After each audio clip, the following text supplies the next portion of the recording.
Primeira carta de Pedro, capítulo 5, versículos 8 a 11. Primeira carta de Pedro, capítulo 5, versículos 8 a 11. Sede sóbrios e vigiai.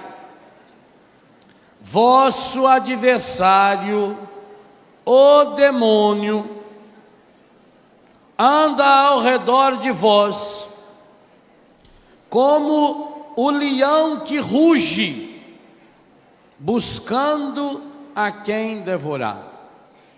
Eu vou repetir, para aqueles que estão conversando também ter a graça de ouvir. Sede sóbrios e vigiai. Vosso adversário, o demônio, anda ao redor de vós, como leão que ruge, buscando a quem devorar. Resisti-lhe fortes na fé. Vós sabeis que os vossos irmãos que estão espalhados pelo mundo sofrem os mesmos padecimentos que vós. O Deus de toda graça, que vos chamou em Cristo a sua eterna glória, depois que tiverdes padecido um pouco, vos aperfeiçoará, vos tornará inabaláveis, vos fortificará. A Ele o poder na eternidade. Amém. Palavra do Senhor. Serás inteiramente do Senhor vosso Deus. E para isso é preciso que essa decisão seja firme em nós, que o nosso sim seja sim, que o nosso não seja não, porque Jesus disse: o que estiver fora disso vem do maligno. São Pedro, primeiro Papa, nos torna explícito esse ensinamento de fé. Vosso adversário, abre vírgulas. Nós sabemos que em português, quando se abre uma vírgula, é porque quer se destacar, quer isolar e mostrar quem é o nosso adversário, quem é o nosso inimigo. Quantas vezes nós brigamos com as pessoas, e é isso que o encardido quer, para que ele possa continuar nos destruindo. Vosso inimigo anda ao redor de vós como leão que ruge, buscando a quem devorar. Eu dizia hoje de manhã, além daquilo que nós já ouvimos e vamos voltar a meditar ainda nesse acampamento, das enganações que o demônio faz, pela contaminação das falsas doutrinas e falsas religiões. E nós vamos entender hoje ainda por que é tão importante para o demônio as falsas religiões. Há um objetivo. Em primeiro lugar, é preciso que se diga com toda clareza isso que pertence à doutrina da fé católica, apostólica, romana. E não me interessa se quem falou o contrário para você foi um coordenador, foi um padre ou foi um bispo, tanto faz. Se disseram o contrário disso, falaram doutrina deles. Que infelizmente hoje tem muita anta por aí, até entre nós sacerdotes e até entre bispos, que vão afirmar que o demônio não passa de uma força psicológica. Pois o catecismo da Igreja Católica Apostólica Romana afirma, o demônio, e a palavra de Deus, que o demônio é o nosso adversário, que ele é um anjo decaído, que ele não é só um princípio de mal, não, ele é o agente, ele é o causador. O catecismo afirma com todas as letras que os nossos primeiros pais perderam a graça de viver no paraíso e acabaram assumindo como consequência a morte, tema que nós vamos meditar na missa de hoje à tarde, e da ressurreição, em consequência de uma ação direta do demônio. E depois então nós meditamos os 3 primeiros demônios que nos atingem a partir de necessidades físicas. Quais são eles mesmo? Primeiro, opa, muito bem. Primeiro é? Por acaso você pecou agora na hora do almoço? Não? Louvado seja Deus. Eu fico tão feliz de estar numa assembleia tão santa. Oh, obrigado, Senhor. Primeiro é gula. Segundo, e esse? Alguém pecou contra a luxúria nesse intervalo? Não? Tem certeza? Que bom. Não deu tempo? Louvado seja Deus. Nem para o pensamento? Melhor ainda. O terceiro? Cobiça. Aí esse não dava tempo, né? A não ser se for lá na barraca de Davi, fica olhando. Não deu tempo nem de sair. Viu? Aguenta firme. Agora nós vamos falar de mais 3 que tentam nos perder. Gente, qual é o objetivo do demônio? Diabolos, não esqueça desse nome mais. Diabolo é aquele que atravessa, atravessa, diálogo. A gente se conhece através do que fala. Diagnóstico, ó, é o mesmo radical, o mesmo sufixo. É gnose é conhecimento, conhecimento através. Então, diabolos é aquele que coloca-se entre nós. Qual é o contrário de diabolos em português? Símbolos. O que é um símbolo? É algo que me une. Você olha para a bandeira, você lembra da pátria. A bandeira não é a pátria, ela me lembra, ela me liga. Simbólico é aquilo que me liga. O contrário de simbólico, diabólico, é aquilo que me afasta, é aquilo que se atravessa em nosso meio. Então, esse é o grande objetivo do demônio. De manhã nós olhamos 3 dimensões malignas que, através de pecado e de vício, se transformam de fato num poder maligno, gente. Gente, é muito mais do que pura e simplesmente um vício. É aquilo que o catecismo e que São Tiago nos falava. Agora nós queremos olhar 3 manifestações malignas, aonde esse leão tenta entrar em nós, para se atravessar no nosso caminho com Deus, mas tenta fazer isso através da nossa dimensão psíquica. Vamos recordar e dar prosseguimento até chegar no 8º, amanhã, se Deus quiser. Primeiro, o pecado que vira gula. Segundo, luxúria. Terceiro, quarto, qual? Tristeza. Você já parou para pensar na tristeza como um espírito maligno? Vou confessar uma coisa a vocês, eu nunca tinha pensado nisso. Eu sempre achei que às vezes que eu fico triste, eu tenho uma causa.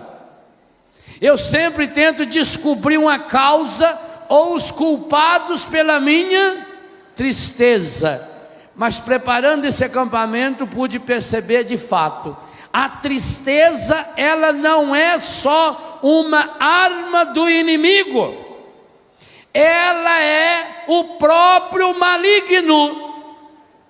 Porque o que é que leva você à tristeza? A decepção com Deus, consigo mesmo, com os outros. O que leva-nos à tristeza, e aqui nós entendemos, porque essa é uma dimensão maligna mesmo, é a prisão ao passado. Ninguém fica triste se viver no presente. Quando eu me lanço no passado, eu começo a remoer o meu passado. E vou dizer uma coisa a vocês: em todas as comunidades que trabalham com dependentes químicos, sabe que há um ensino que diz que a gente não deve ficar conversando sobre drogas, que a gente não deve ficar falando sobre o tempo que a gente viveu no pecado, porque isso faz com que a pessoa volte a querer experimentar ou vivenciar a mesma realidade. O demônio, o espírito maligno da tristeza, ele leva você a se prender ao passado. Por isso leva a pessoa ao desânimo. Gente, pensa bem, se esse não é um dos demônios que mais estão atuando ou está atuando no mundo moderno. Esse é o grande demônio que está na causa de dois grandes males do ser humano moderno.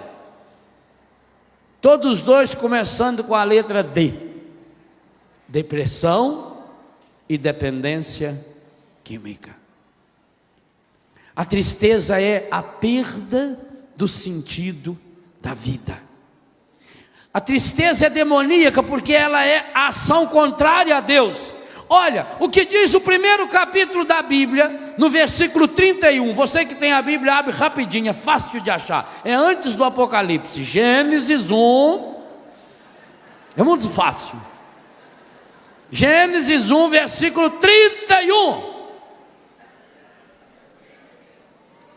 O que está escrito aí? Deus contemplou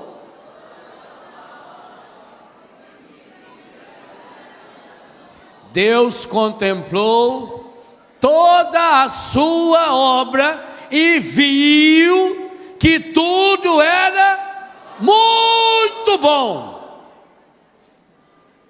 A tristeza leva você ao contrário dessa presença de Deus. Primeiro, a tristeza faz com que você não contemple mais toda a obra. Você se fixa num problema. Recorda-se a última vez que você ficou triste? Ninguém de nós fica triste se não se isolar num problema. Nós isolamos o problema e depois o olhamos com lente de aumento. Nós nos fixamos, nós colocamos uma viseira, igualzinho se faz para fazer o cavalo puxar a carroça. E você fica concentrado naquilo ali. E aí você começa a remoer. E como é que vai alimentar isso? Meu livro Cura do Ressentimento trabalha essa temática. Você começa a remoer. Ah, eu sou infeliz, eu sou triste, nada dá certo em minha vida. E aí tem uma palavra bíblica que chama muito a minha atenção. Um abismo, quem se lembra desse versículo? Um abismo, pode falar alto aí, atrai outro abismo ao fragor das suas cataratas. O que significa isso?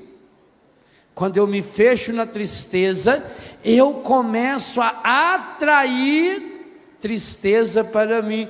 Por isso que a gente diz que a desgraça nunca vem sozinha. Ah, meu Deus, por que será que quando uma coisa dá errada, tudo dá errado? Porque no momento em que eu me fecho na tristeza, eu abri uma porta para um demônio específico, o espírito maligno da tristeza. Por isso que o Eclesiástico vai dizer: a tristeza já matou a muitos, e dela não se tira proveito algum. O Eclesiástico já ensinava: manda a tristeza embora do seu coração. Por que será que esse sentimento aparentemente humano, na verdade é uma arma diabólica, que me impede de enxergar a Deus? Porque a tristeza é a concentração da minha atenção, das minhas intenções nas coisas ruins. Você já observou que é essa a grande tática do demônio no mundo? Gente, os grandes canais de televisão fazem o quê? Mostram o que não presta.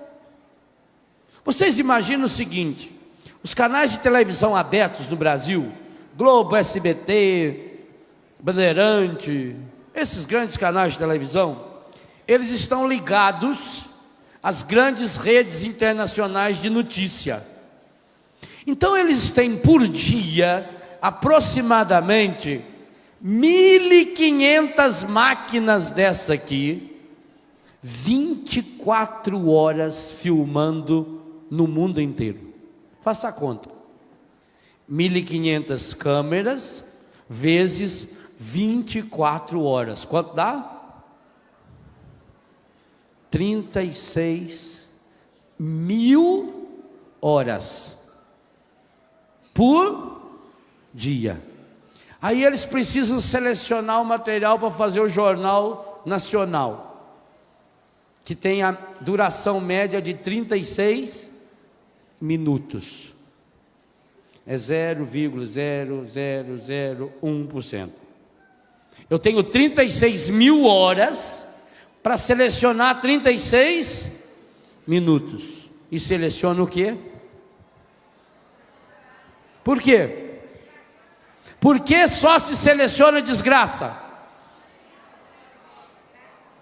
Porque está a serviço do encardido. Por isso que eu tenho um pouco de cuidado com esses encontros aonde as pessoas querem dar testemunho o tempo todo. Sabe por quê? Porque é uma teologia ratiniana. Viu falando nessa teologia ratiniana? Às vezes o testemunho parece o programa do Ratinho. Padre, eu era homossexual. Oh, aleluia, Jesus. Parece que só dá valor em quem não valia nada.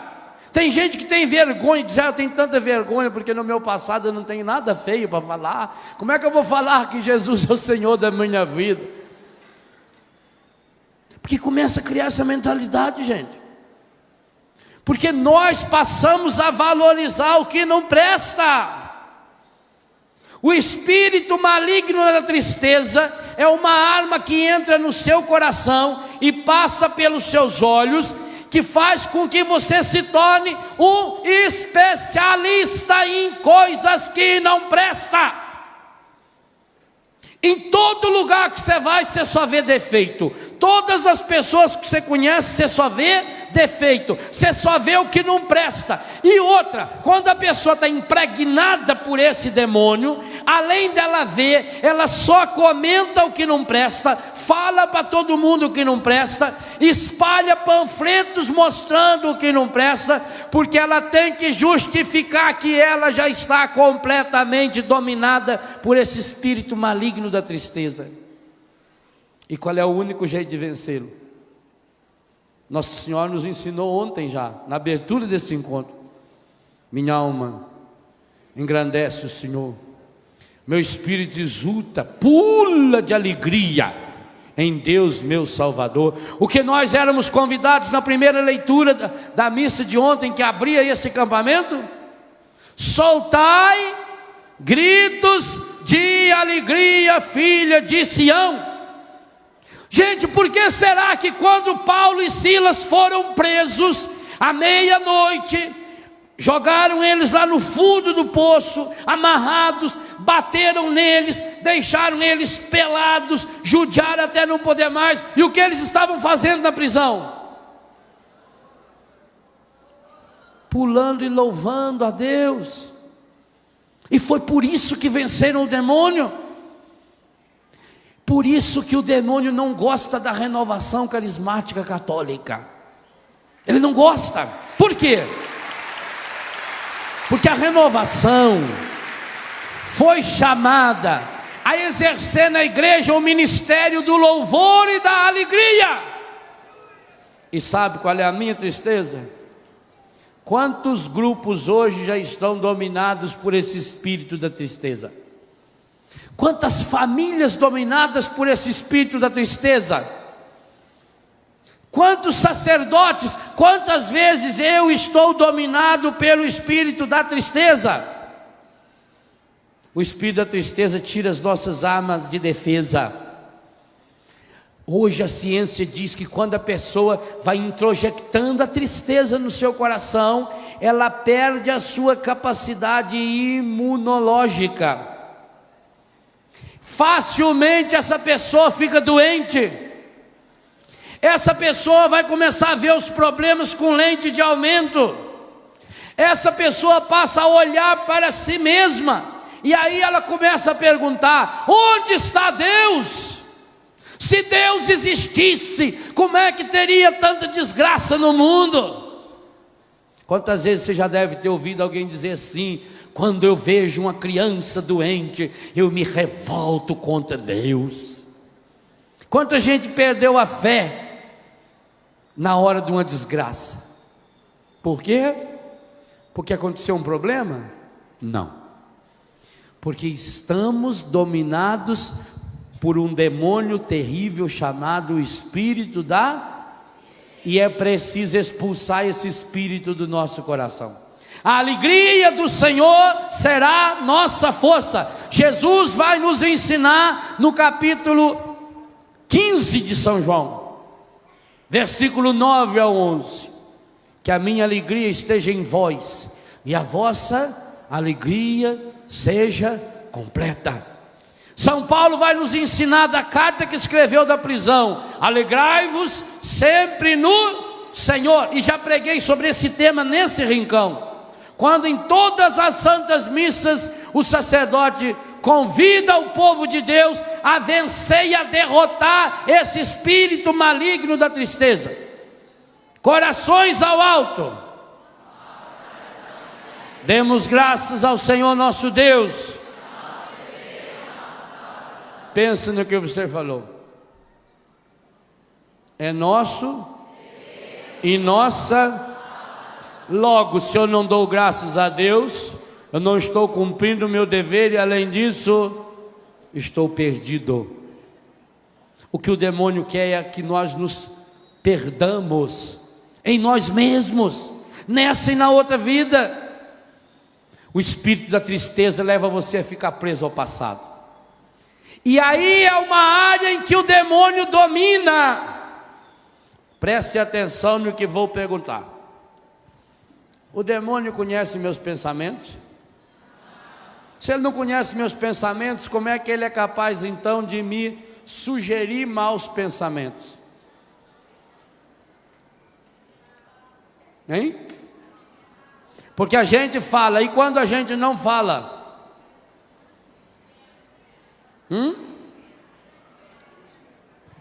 E quando a gente não fala, como é que ainda assim ele descobre, ele é capaz de nos influenciar com maus pensamentos? Se ele não pode entrar em nossos pensamentos, como ele é capaz de nos oferecer maus pensamentos?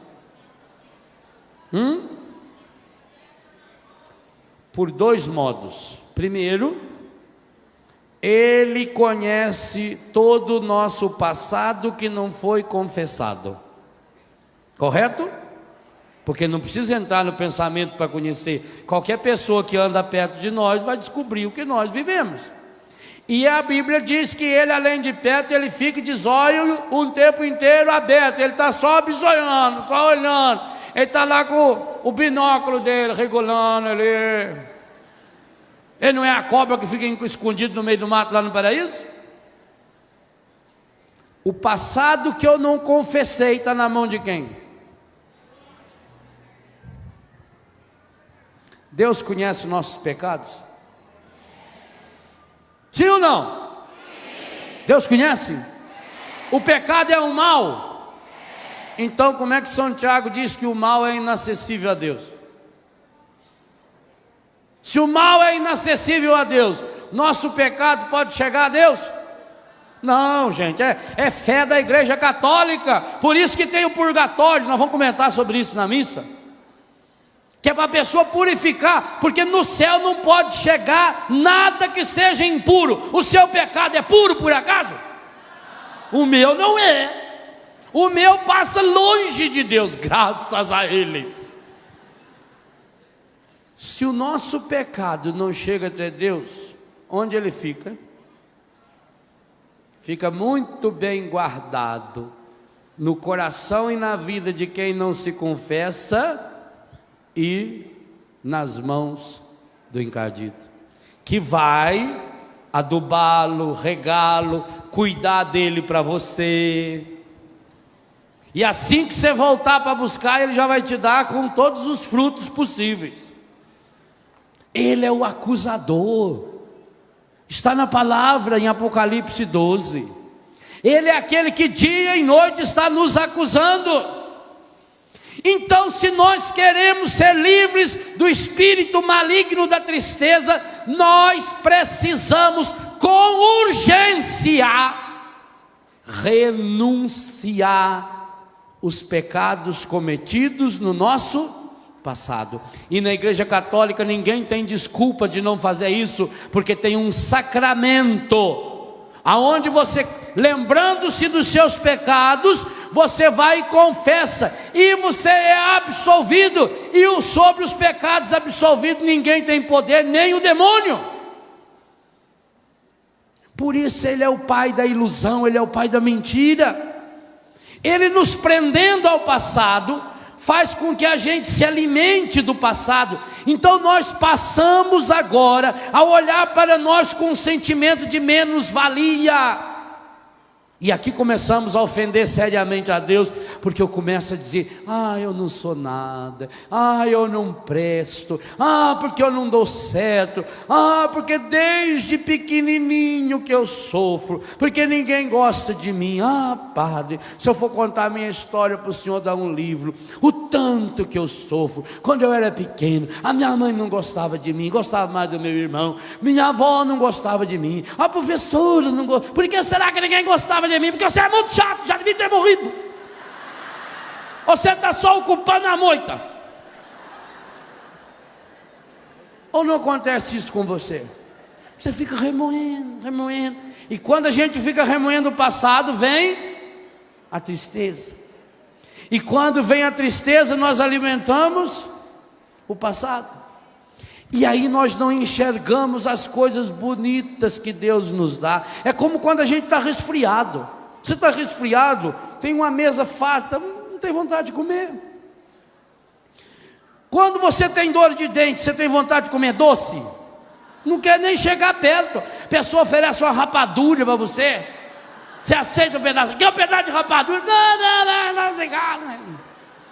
Pois eu estou lá com aquela panela desse tamanho. Aqui já está cabendo. No começo cabe aquela sementinha de goiaba. Agora já está cabendo o grão do pêssego. Quer rapadura? Não, obrigado. Assim vai acontecendo conosco quando deixamos nos dominar pelo espírito da tristeza. O espírito da tristeza vai nos amarrando, vai nos tornando pessoas pessimistas. O pessimismo gera o negativismo. Você começa a olhar a vida com tristeza, é o fastio da vida. Você vai perdendo o sabor. E aí, olha como o demônio é terrível. Nessa hora, ele começa a oferecer para mim e para você as fontes da falsa alegria, da alegria demoníaca. E no que consiste essa alegria? Na gula, na luxúria, na cobiça. Percebeu? Percebeu que nós estamos subindo um degrau? E nós chegamos no quarto, sinal que já passamos pelos outros 3. Portanto, esses 3 estão vindo junto. E quando chegarmos no 8º, vamos perceber que o 8º traz consigo todos os outros 7. Como eu não experimento a alegria de Deus? A alegria do Senhor será a nossa. Logo, sem a alegria do Senhor, nós seremos e fraco, gente. Fraco qualquer um derruba. Fraco qualquer um de nós é derrotado. Então hoje nós precisamos abrir nosso coração e nossa mente para compreendermos que essa tristeza que muitas vezes toma conta do nosso coração, que ela não é pura e simplesmente algo passageiro, e que não adianta nada eu me empanturrar de remédio, não adianta nada eu querer fugir da tristeza com as drogas. Eu bebo porque eu estou triste, e depois que ficar alegre vai beber para comemorar que está alegre. Aí vem a ressaca, o ciclo vicioso. Eu estou triste, eu fumo um baseado. A maconha é uma droga tranquilizante. A pessoa fica serena, tranquila, para comemorar ela cheira um carreiro de cocaína. E a cocaína deixa a pessoa nervosa, agitada. Leva a síndrome do pânico, a fúria interior.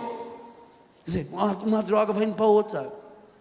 Exatamente o que o catecismo disse. Vai criando-se um ciclo vicioso, e eu vou alimentando esse ciclo. A hora que passa o efeito da droga, a hora que passa o efeito do meu remédio, eu preciso de mais droga, eu preciso de mais remédio. E eu vou, por isso que há uma íntima relação entre depressão e dependência química. E isso falo de uma área que eu conheço bem. Quando falta droga, a gente vai ver os filhos, eles começam a ficar deprimidos, entristecidos, angustiados, e a pessoa não vê beleza em nada, não vê graça na vida. Tanto faz se está de chuva, se está de sol, a pessoa vai se trancando, ela vai se fechando naquele mundinho. Observe que a pessoa dominada pelo espírito de tristeza, ela acaba vivendo trancada dentro de casa. Ela não abre a janela, ela não abre o sol, ela não saboreia a chuva, ela não saboreia o sol. Rubem Alves tem um poema maravilhoso, quando ele diz que gosta de estar na casa velha, porque daquela sala é de onde eu vejo quando a chuva vem vindo. Que coisa espetacular. Quando você está bem, espiritualmente bem, tem coisa mais bonita do que você sentar na beira da sua casa, você olhar no alpendre, e lá de longe você vê que a chuva vem vindo. Tem coisa mais gostosa do que sentir o cheiro das primeiras gotas que caem na terra e começa a subir aquele cheiro de poeira. Mas eu preciso estar bem. Agora, se eu não estiver bem aqui dentro, eu olho para o sol e digo: meu Nossa Senhora, um sol danado, eu não vou não. Está muito calor, né? Parece que o tempo está virando. Está ventando muito, né? Perigoso de pegar um constipado. Não vou não. Não vou não, que está chovendo. Não é assim? Quem que está por trás disso? Encardido. Porque ele se coloca entre eu e Deus.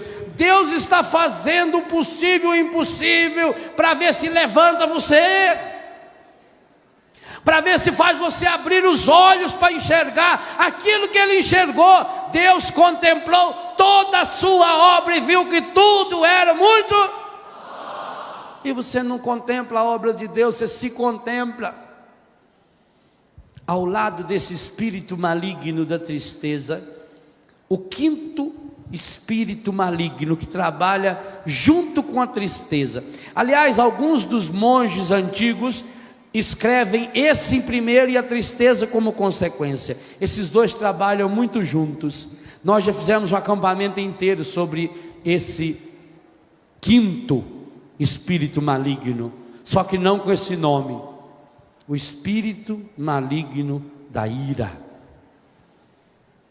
Ah, meu Deus, eu já fiz uns 15 exorcismos para mim mesmo em cima desse espírito, só nesses últimos dias preparando esse acampamento. Eu acho que essa é a porta número 1 de entrada do encardido na minha vida, porque quando me sobe os nervos, nossa Senhora, que vontade de esganar. Você não tem isso não? Eu tenho. O que deixa a gente nervoso? Você já percebeu que tem coisas que deixam você nervoso, mesmo que não faça mal nenhum para você? Por exemplo, uma criança chorando. Criança chorando, que mal ela faz para mim? E por que ela me enerva? Eu comecei a pensar, por que será que alguns não se enervam com isso e eu me enervo? É duro a gente ter que descobrir na gente que nós estamos abrindo portas ao demônio. Efésios 4, 26, 27, que o sol não se ponha sobre o vosso ressentimento, não deis lugar ao demônio. Que a ira não é só uma porta de entrada para o demônio, como eu explico no livro A Cura do Ressentimento, mas que é o próprio espírito maligno, que é uma manifestação concreta do demônio. Quantos de nós estamos contaminados por esse espírito maligno? Daquela coisa que nos irrita com facilidade. Gente, quantos de nós vamos precisar fazer muitas vezes? Eu hoje sei, essa é uma das minhas batalhas espirituais. O mau humor. À toa. Só porque alguém fez uma coisa que você não queria. Só porque você se decepcionou. Só porque uma coisa saiu ao contrário. Só porque não saiu conforme eu tinha programado. Meu Deus do céu, quem é que diz que a vida tem que ser programada por aquilo que eu acho que deve ser? Quanto tempo de Deus nós perdemos porque deixamos o mau humor entrar dentro de nós? E no livro eu explico o que a ciência moderna fala hoje para nós. O mau humor se torna de fato uma porta de entrada para inúmeras enfermidades, para inúmeras doenças. Todo o nosso sistema nervoso central, especialmente o simpático, a área do nosso sistema nervoso, que nos defende, que nos coloca em posição de alerta, ou corre ou enfrenta, todo ele é influenciado por esses dois espíritos malignos que trabalham ali: tristeza e ira. A ira se transforma em rancor, a ira se transforma em raiva. Gente, quantas pessoas que chegam a ser possuídas por um espírito de ira, que vira fúria. Quantos assassinatos são cometidos nesse instante? Como é que você vê a reação de uma pessoa diante de situações que outras pessoas reagiriam até com uma certa naturalidade? Mas a pessoa é tomada por um espírito que a domina, que a tira. Sabe quando a gente diz assim, eu fiquei fora de mim? Quer dizer, o povo diz, eu fiquei fora de si. Fora de si é legal, né? Eu fiquei fora de si. Claro que ficou, O ruim é quando você fica fora de si. Então eu fiquei fora de mim. Quando a gente fica fora da gente mesmo, fora de si mesmo, quando a gente não consegue dominar uma situação, nessa hora a gente percebe que o nosso corpo também trabalha assim, que a gente vai ficando enervado, aquilo vai irritando, você vai aguentando, E aí parece que o diabinho, ele gosta, ele sabe qual é o nosso ponto fraco. Ah, e como é que ele sabe, se ele não conhece o nosso pensamento?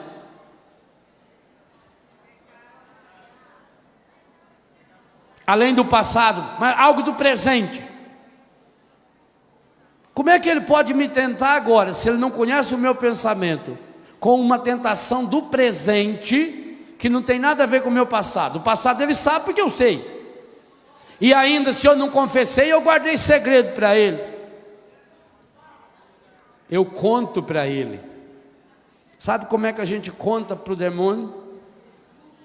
Pelo jeito que a gente olha,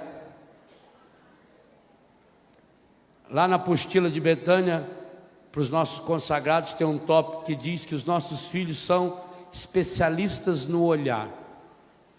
O menino chega lá em São Paulo, ele chega num boteco, ele quer droga. Ele não chega lá pedindo: "Ô, alguém tem droga para vender para mim?"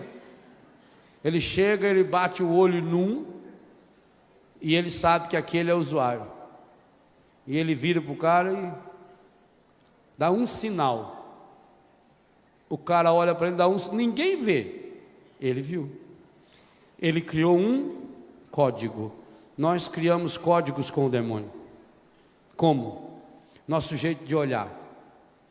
Quando nós olhamos com aquela... O demônio, que é um leão que está aqui pronto para dar o bote, percebe. De que outras formas ele percebe? Nosso jeito de falar. Por isso que nós não podemos falar palavrão. Por isso que quando a pessoa... O palavrão, pelo palavrão, não é pecado. Que até na Bíblia tem palavrão. Você pode chamar alguém de filho da puta e citar isso na Bíblia. Está em 1 Samuel 20:30. Aí eles vão olhar mesmo, tá vendo? E está lá. Saul ficou com raiva e disse para Jonatas: "Filho de prostituta!" Pronto. Você pode xingar biblicamente. Quando você quer xingar uma pessoa, não quer falar palavrão, fala 1 Samuel 20:30. Ou se não, Mateus 16. Afasta-te de mim, Satanás, né? Você pode xingar biblicamente. Então não é o palavrão. O palavrão código para o demônio é, primeiro, aquele que a gente acostuma a falar muitas vezes. Parece que não tem nada, você está lá cozinhando, e cada vez que dá uma batida na mão no fogo, você diz: "Ô demônio!" É uma ladainha para ele. Ele vem, pois ele já vem de enxerido, quanto mais quando chama. Se ele já é safado, sem vergonha, que está ali esperando para dar o bote. A pessoa no trânsito. Por isso que eu xingo sempre anta. Anta não é palavrão. Vai anta, pronto, aí eu já dou risada. A gente vê no trânsito, a pessoa começa a dar murra ali no volante.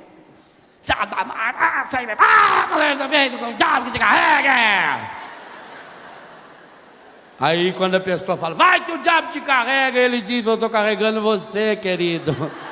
Eu não posso soltar você, senão você cai." É um código, o palavrão. Mas não só o palavrão é um código, as palavras maliciosas. E nós sabemos quando que uma palavra é maliciosa. Quando você a usa num contexto malicioso. Nós sabemos disso. Há muitas palavras que você pode falar e que não é palavrão. Você pode chegar na casa de uma dona lá no interior, ela está criando galinha, só pergunta para ela: "E aí, a senhora tem bastante pinto?" Ela fala: "Tem, graças a Deus." Olha que beleza. Não é palavrão? Porque eu estou me referindo aos franguinhos.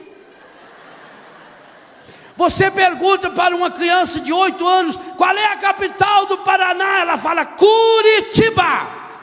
E não é pecado. Ela não fala Ritiba. Está vendo? Então, não é porque eu usei uma sílaba, uma palavra, que é palavrão. Nós sabemos disso, nós falamos isso no dia a dia. Mas é a minha malícia. Eu não preciso nem falar, basta eu olhar, basta eu fazer um gesto com a mão, com os olhos, com a língua. Mas há outros códigos perigosíssimos que nós usamos para dizer para o demônio que nós estamos em comunhão com ele. Por exemplo, o jeito de andar. Quando você vê na rua um rapaz andando meio creuso assim, você já fala: "Olha, rapaz, meu, que jeito esquisito de andar." Não tem problema. Não percebe? Mas as moças também, os rapazes também. Quando eu vou vestir a minha roupa lá em frente ao espelho e eu começo a me arrumar, o encadido está sempre perto. Aí eu faço uns gestos do jeito de arrumar a minha roupa, que ele percebe que eu não estou vestindo a roupa para cobrir meu corpo, que eu estou saindo para uma caçada, não é? Então eu vou achar aquela calça mais justa. A mulher vai lá, põe aquela calça branca, justa, ainda com o decote baixo aqui assim, parece até aquele ossinho aqui. Ela bota uma tanguinha, uma blusa daquela assim que está estufada, aqueles morrinhos tão sartana que é,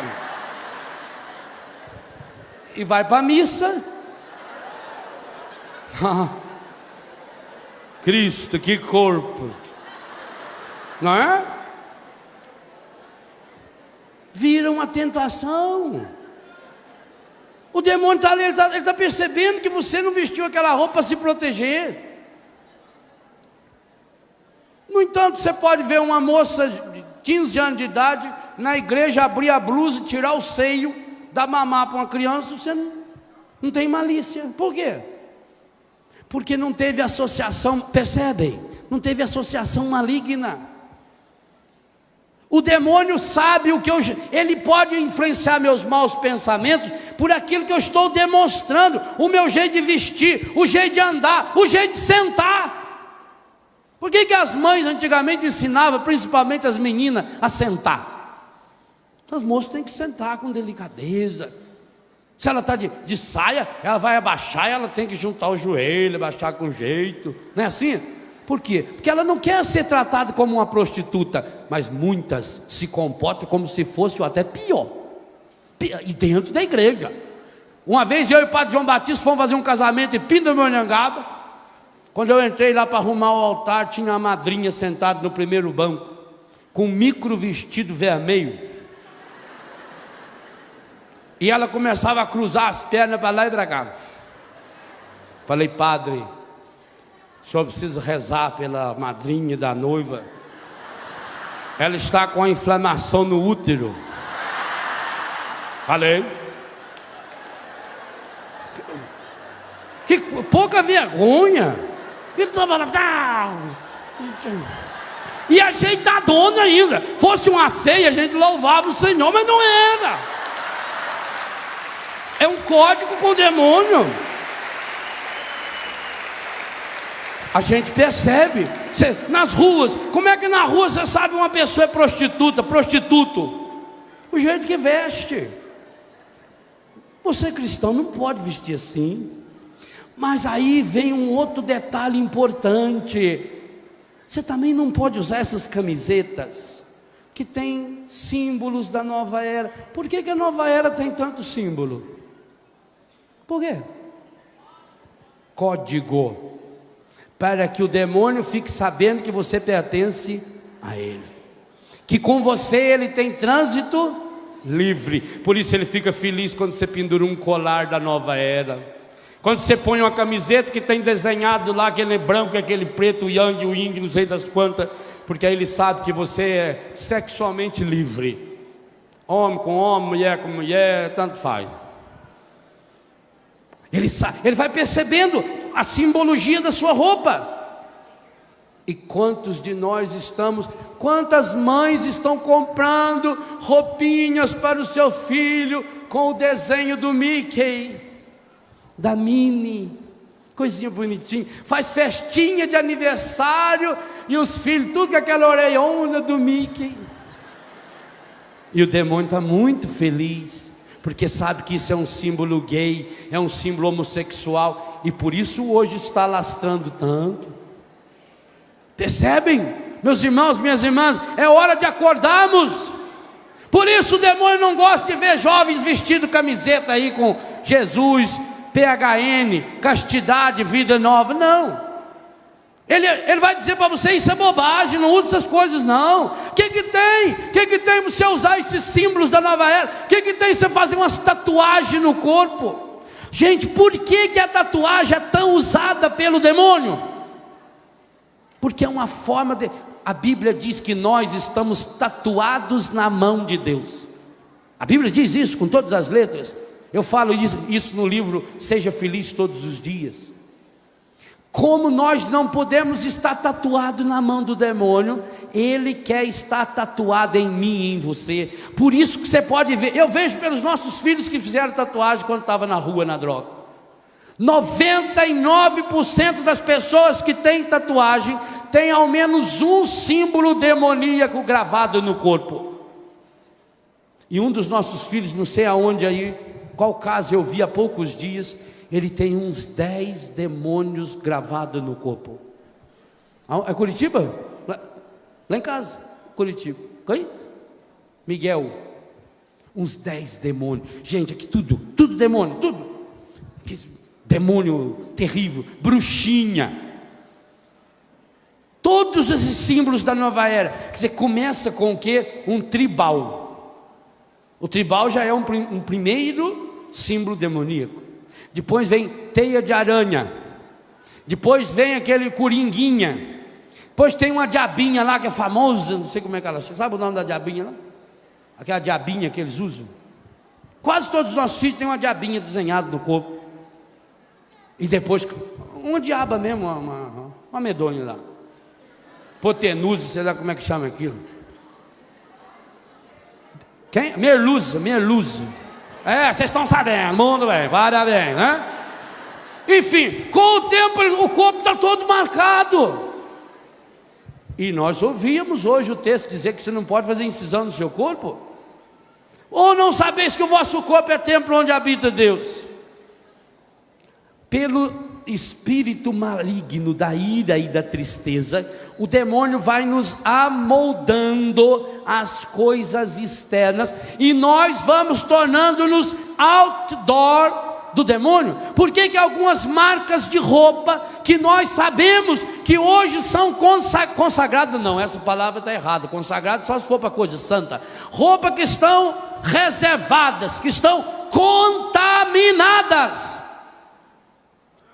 Porque essas pequenas tatuagens que vêm de sorvetinho, de picolézinho, e que a criançada começa a fazer, e porque a criança fica tão irritada, porque a criança fica tão nervosa, chicletes, bala, aí cai, por exemplo, na questão do piercing, que é uma marca. Eu já falei que quem inventou o piercing foi o peixe que fugiu da pescaria, né? Ele rebentou o anzol, e aí ele chegou lá embaixo, os outros falaram: nossa, o que é isso? Você parece que foi pescado. Não, isso eu inventei, agora é moda, é piercing. Aí começaram a fazer. É código, porque o demônio, como ele não pode entrar no meu pensamento. Entendam a gravidade, gente. Porque se a gente não entender a gravidade, nós não vamos brigar contra ele. E nós temos que brigar contra ele. Se há alguém que você tem que estar disposto a brigar, é o demônio. E com um detalhe: o bicho é forte, o bicho é safado, o bicho é sem vergonha, o bicho é ordinário desde pequeno. Eu tenho que estar muito forte para vencê-lo. E digo uma coisa a você: por mais forte que seja eu ou você, ou nós nos unimos, ou nós seremos derrotados. Isso é terrível. Por que ele semeia divisão? A ira é um princípio de divisão. Ele faz dois irmãos brigarem, ele faz dois padres brigar. Pela ira, o marido e a mulher brigam, a família briga. A ira gera morte, a ira gera o ódio, a ira alimenta a tristeza alimenta a ira. Quantos sinais de morte, e a Bíblia nos dá alguns deles, estão espalhados até hoje no mundo pelo demônio da ira. Demônio alimentado, porque eu criei um código de comunicação com ele, e esse código está na minha roupa, no jeito que eu corto ou que eu pinto o meu cabelo. Você já observou como as pessoas copiam? Quando o Ronaldinho cortou o cabelo daquele estilo que a minha mãe mandou fazer lá quando a gente era pequeno, na Copa, você viu quanto moleque cortou o cabelo daquele jeito? É assim, gente, o demônio se reproduz. Ele tenta reforçar dentro de nós e depois reproduzir, para que a gente sempre, mas inocentemente. Eu quando comprei aquela roupa, eu quando fui lá naquele filme, eu quando comprei aquele livro do Harry Potter, não sei das quantas, eu quando ganhei aquela bruxinha, pois hoje eu digo a você, jogue fora tudo aquilo que tiver a marca da nova era, jogue fora tudo aquilo que tiver a marca do demônio na sua casa. Serás inteiramente do Senhor teu Deus. Você, minha irmã, não pode sequer pintar a sua unha com as marcas do demônio. Se você vê que aquela fulana roqueira que vive lá fazendo símbolos para o demônio, ou músicas feitas Black Sabbath e outros, Ozzy Osbourne ou Titãs. Titãs tem uma música de cima e embaixo, descendo a lenha. Não acredito na igreja, não acredito em Deus, não acredito em confissão, não aceito comunhão.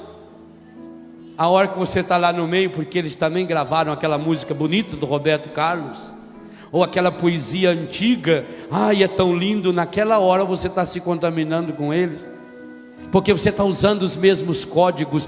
Hoje, quantas dessas novelas seleciona-se a trilha sonora com músicas dedicadas ao demônio que entra dentro da nossa casa, com aquilo que o padre nos falava, de artistas que um dia entregaram a vida ao demônio para conseguir o sucesso, e que você está lá. Por isso nós estamos numa guerra. E aí, meus irmãos, minhas irmãs, o sexto espírito maligno que atinge o nosso espírito, ele é um daqueles que mais nos impede de entrarmos nessa batalha, porque é o espírito da preguiça.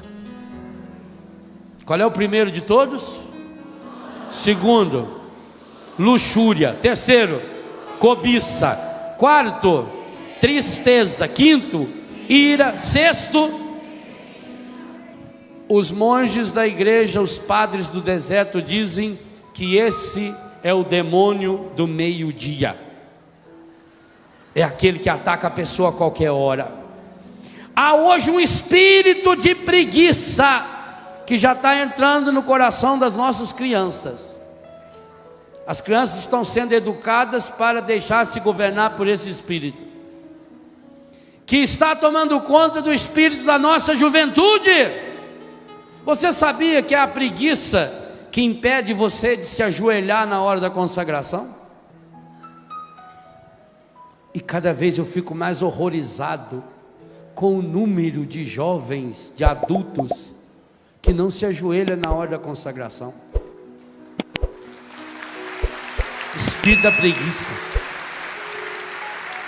Na hora que você for comungar, você não precisa ajoelhar, porque Maria estava de pé aos pés da cruz, e acredito que ela não tenha faltado ao respeito com Jesus. Na hora da comunhão você está de pé, porque diz: eu estou pronto, Senhor, eu não sou digno, eu sou fraco, mas eu preciso do Senhor, vem, Senhor. Mas na hora da adoração, da consagração, eu tenho que dobrar meu joelho.